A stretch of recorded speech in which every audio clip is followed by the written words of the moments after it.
Hello friends, मैं विनय राय आपका हमारे यूट्यूब चैनल पीसीएस मित्रा पे स्वागत करता हूं। मैं आपको भारत एवं विश्व की नदियों के बारे में पढ़ाने का प्रयास करूंगा। आज हमारा पहला टॉपिक गंगा नदी होगा। तो चलिए गंगा नदी के बारे में विस्तृत रूप से जानने का प्रयास करते हैं।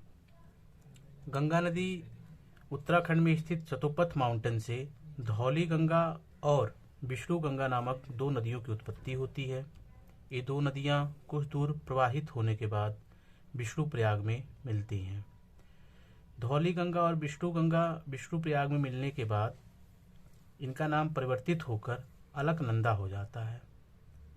अलकनंदा नदी नंदप्रयाग, बद्रीनाथ, जोशीमठ, गोपेश्वर होते हुए कर्णप्रयाग पहुंचती है।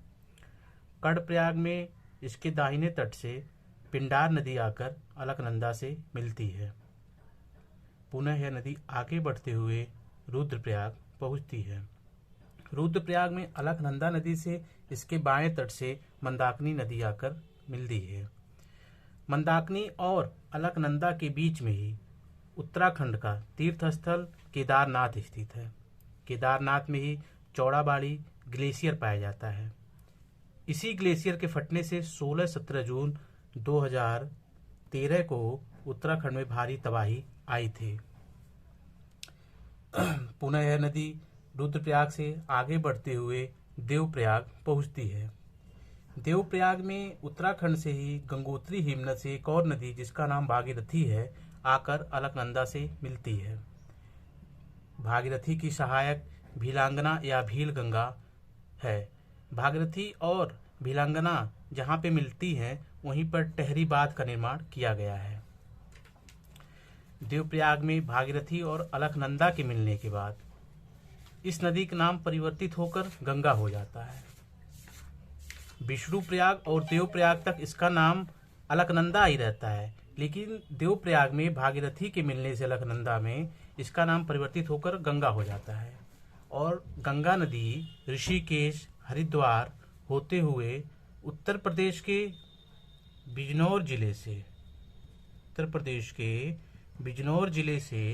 उत्तर प्रदेश में प्रवेश करती है।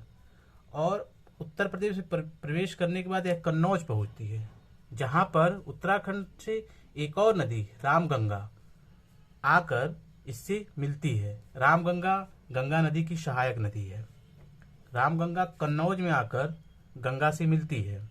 फिर गंगा नदी आगे बढ़ते हुए प्रयागराज पहुंचती है, जहां पर उत्तराखंड से एक और नदी यमुना नदी आकर प्रयागराज में गंगा से मिलती है। यमुना गंगा की सबसे लंबी सहायक नदी है। पुनः प्रयागराज से आगे बढ़ते हुए गंगा नदी सारनाथ, गाजीपुर पहुंचती है। सारनाथ में गंगा नदी से गोमती नदी आकर मिलती है। गोमती की सहायक शई नदी है। गोमती के मिलने के बाद गंगा नदी पुनः आगे बढ़ते हुए बिहार के छपरा जिले में पहुंचती है। छपरा में गंगा नदी से उत्तर प्रदेश से एक और नदी घाघरा नदी आकर छपरा जिले में गंगा से मिलती है। घाघरा की सहायक दाहिने तट की सरयू, राप्ती और राप्ती की बूढ़ी राप्ती। बाएं तट की सहायक घाघरा की शारदा नदी है। छपरा में घाघरा नदी के मिलने के बाद गंगा नदी पुनः आगे बढ़ते हुए सोनपुर पहुंचती है, जहां पर इससे गंडक नदी उत्तर प्रदेश और बिहार की सीमा बनाते हुए सोनपुर में आकर गंगा से मिलती है।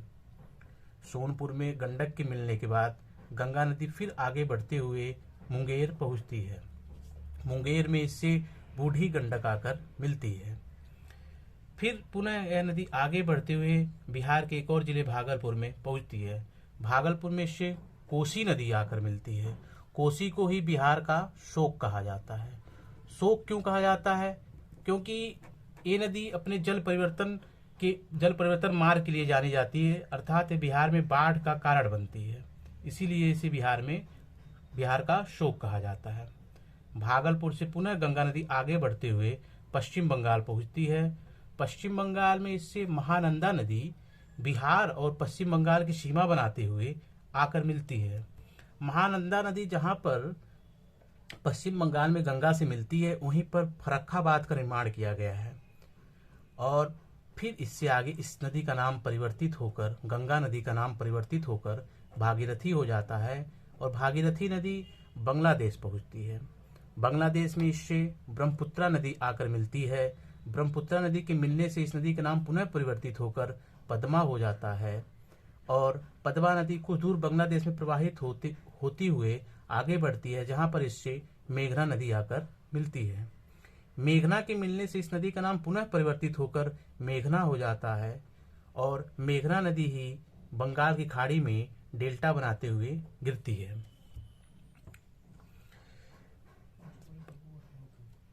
और इस डेल्टा को सुंदरवन डेल्टा कहते हैं। ये विश्व का सबसे बड़ा डेल्टा है। गंगा नदी की कुल लंबाई भारत में 2525 किलोमीटर है। यह भारत के 5 राज्यों से प्रवाहित होती है: उत्तराखंड, उत्तर प्रदेश, बिहार, पश्चिम बंगाल, झारखंड। गंगा नदी की सर्वाधिक लंबाई उत्तर प्रदेश में पाई जाती है। इसके बाद यह पश्चिम बंगाल, फिर उत्तराखंड, उसके बाद बिहार तथा झारखंड में प्रवाहित होती है। गंगा नदी या अलकनंदा नदी के तट पे ही उत्तराखंड के पंचप्रयाग पाए जाते हैं, जिनके नाम क्रम से विष्णुप्रयाग, नंदप्रयाग, कर्णप्रयाग, रुद्रप्रयाग और देवप्रयाग हैं। गंगा नदी में ही बैक्टीरियोफेज नामक एक वायरस पाया जाता है, जिसके कारण इसका पानी हमेशा स्वच्छ रहता है। गंगा नदी को 2008 में राष्ट्रीय नदी घोषित किया गया था तथा गंगा डॉल्फिन को ही राष्ट्रीय जलीय जीव भी घोषित किया गया। यहाँ पर हमारा गंगा नदी समाप्त होता है। आगे हमारा अगला टॉपिक ब्रह्मपुत्रा नदी होगा। अगर आपको अच्छा लगा तो लाइक करिए, सब्सक्राइब करिए। धन्यवाद।